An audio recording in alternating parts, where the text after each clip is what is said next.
Hey there, and welcome back to another My Hero Academia video. And today we're going to be talking about the latest episode to drop, Together with Shoji, which, as the title suggests, shows a different storyline to the ones that we've been following for the last couple of weeks, as the army of heteromorphs, led by Spinner, makes its way to the hospital to try to bust out Kurogiri, whose power would be hugely helpful in winning the final war. And before we go any further, I would like to remind you that whilst I have read the manga, I did drop off it, and I think we've now passed the point in which I have any real knowledge whatsoever. And so, with all that being said, let's jump into the episode. So the episode begins with a cold open that shows a random rural village enacting violence against a heteromorph character, telling him that he's impure or dirty, a monster, throwing rocks through their windows, saying he's defiling the land, a disgrace, that no matter how much time passes, his kind is never going to be accepted by their town or by society. Surprise, surprise, rural hicks are racist, who knew? And then you see the silhouette of the person with spiky hair, kind of like Spinner's. And then it cuts to the current steroid Spinner's face. So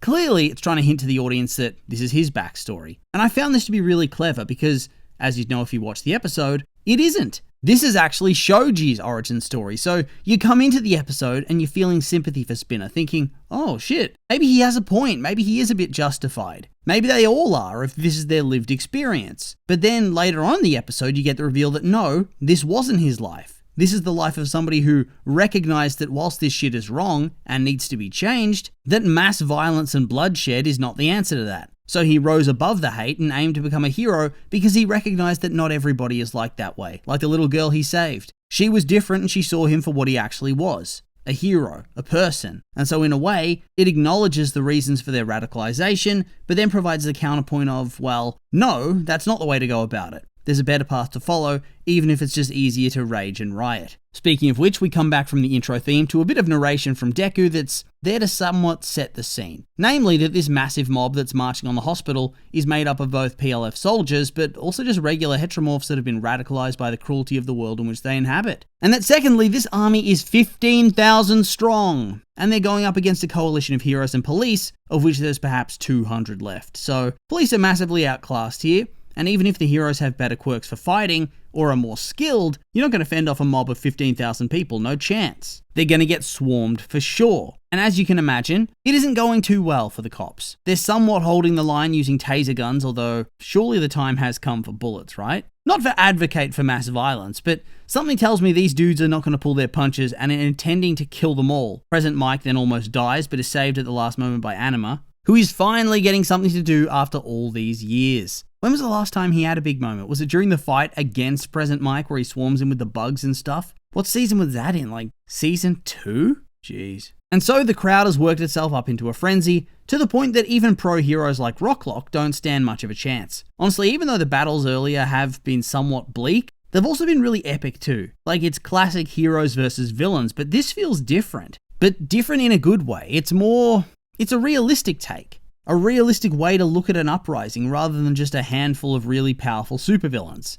It's a horde of people who've been trampled and overlooked and have now become radicalized and turned to violence. And this is thanks to the words of many different people, such as this guy standing on top of the building calling out to the mob, who uses legitimate grievances to whip them up into even more of a frenzy, talking about specific massacres that have taken place historically, like seemed pretty recent too, and that despite modern Japan supposedly caring and wanting reconciliation and being remorseful, it's clear that those attitudes continue to thrive, especially outside the cities in more rural areas. On top of that, he relates to the crowd by showing off his own scars that he got from people. Kind of like Aman from Legend of Korra. Pretty cool. And yeah, once again, they do a really great job here of showing the legitimate grievances of the people that have been held down because of their different quirks. Especially giving the point of view that heteromorphs raised in big cities, they don't have the same sort of lived experiences and struggles as those in regional areas because of the diverse nature of the places they live. And man, I really wasn't expecting the show to get this deep into these sorts of issues that are still massively applicable today,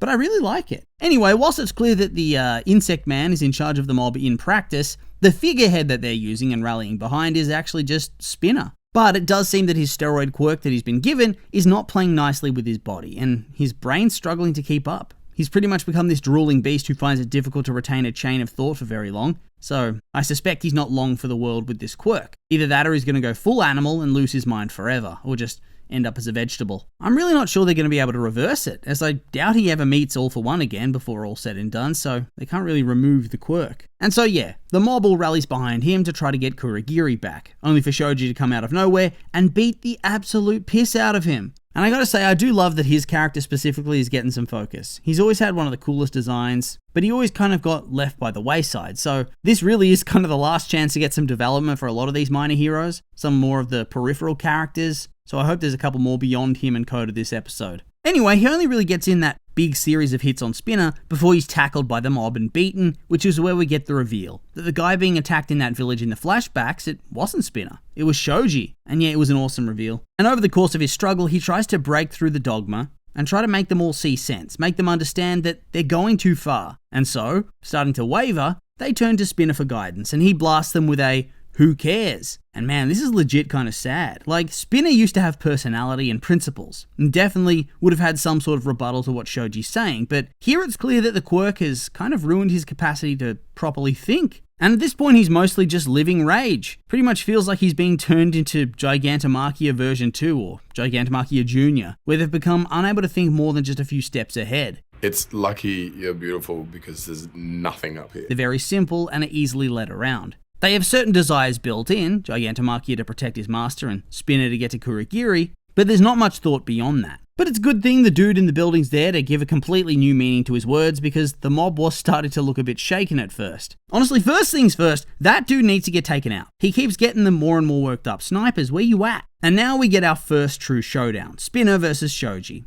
Shoji keeps trying to reason with him, telling him that this isn't going to make things better for heteromorphs, but instead is just going to make things far worse. But Spinner, well, he's beyond caring. Like I said, he's a big ball of rage and aggression. And apparently he has yet another quirk, which is like a super hard scale armor, scale mail type of thing. Looks very painful to activate, I'd have to say. And yeah, no chance Spinner survives this arc. I think he's cooked, too far gone. Clearly there's a little bit of somebody left inside him, of who he is. And you see that when he remembers talking about video games with Shigaraki and the good times they had, but it feels like those are the dying embers of the old Spinner. And the longer he has the quirk, the more it's affecting his mind. And so he and Shoji get into it, Shoji immediately getting sliced and diced by that huge-ass sword. Ouch. Like, I know he can pretty much instantly grow back his limbs if they get cut off, but I doubt it feels any different to your regular arm getting cut off. It would really hurt. No thanks. And then, as the dude on the building's ranting and raving and whipping the crowd up into a frenzy yet again, Koda starts getting pissed, and his head starts to crack as he remembers Shoji and how he'd shown the whole class his face for the first time, shown them his scars and revealed his backstory to them, that the people in his village would gang up on him and beat him up, call him a monster,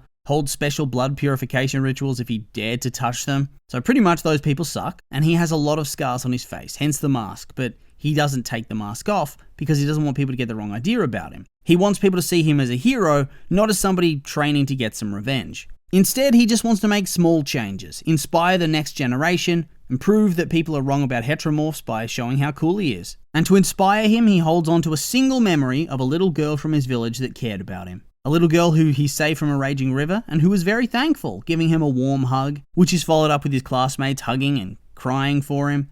Oh, this is actually such a wholesome scene, and it makes him feel the same way as the little girl made him feel. Oh, it's such a wholesome scene! Oh, wow, I was not expecting this. Give me the feels. Seriously, all this development for a pretty nothing character in just one episode. My god, it's really well written. And back in the present, this seems to have also inspired Koda, who's now fully formed horns on his head, which we learn is a family trait to do with his quirk. His mother telling him in his own flashback that his horns will let him speak to animals simply by using his mind. And yeah, that's really awesome. Now there's really no limit to his quirk, is there?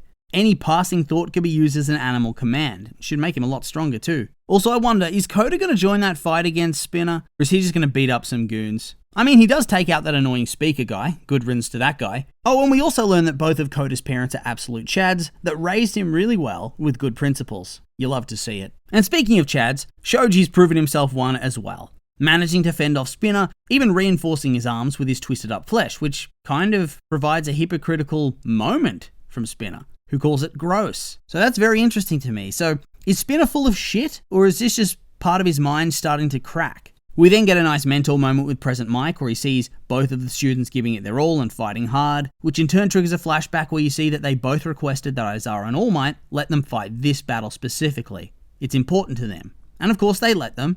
And I gotta say, This is such an out of nowhere story for me. I did not expect I was going to care this much, but I do. I care as much as I do about the other fights, about the other characters now. This has been epic and emotional, and has a good message alongside it. You love to see it. Present Mike then shatters Spinner's sword, and Shoji hits him with a big super punch which breaks through the scale mail. And then the episode fooled me. It made me think that even though Spinner's obviously not finished, that Shoji was going to get through to at least some of these guys in the mob and turn the tide, but no, they faked me out. They did the epic music and everything only for Spinner to get some willpower back at last, recounting his own experiences of being sprayed with insecticide when leaving the house and telling the mob that nothing's going to change if the heroes win. And this invigorates the mob for the next episode, I suppose. And we leave off with the cops deciding to use actual bullets. I'm rather shocked they weren't already using actual bullets, considering this plan seems to be to kill Shigaraki and All for One, so you'd think their accomplices would also potentially die. Because this is beyond crime now. This is a war, isn't it? A civil war. Oh well. But it's only going to make things worse from here.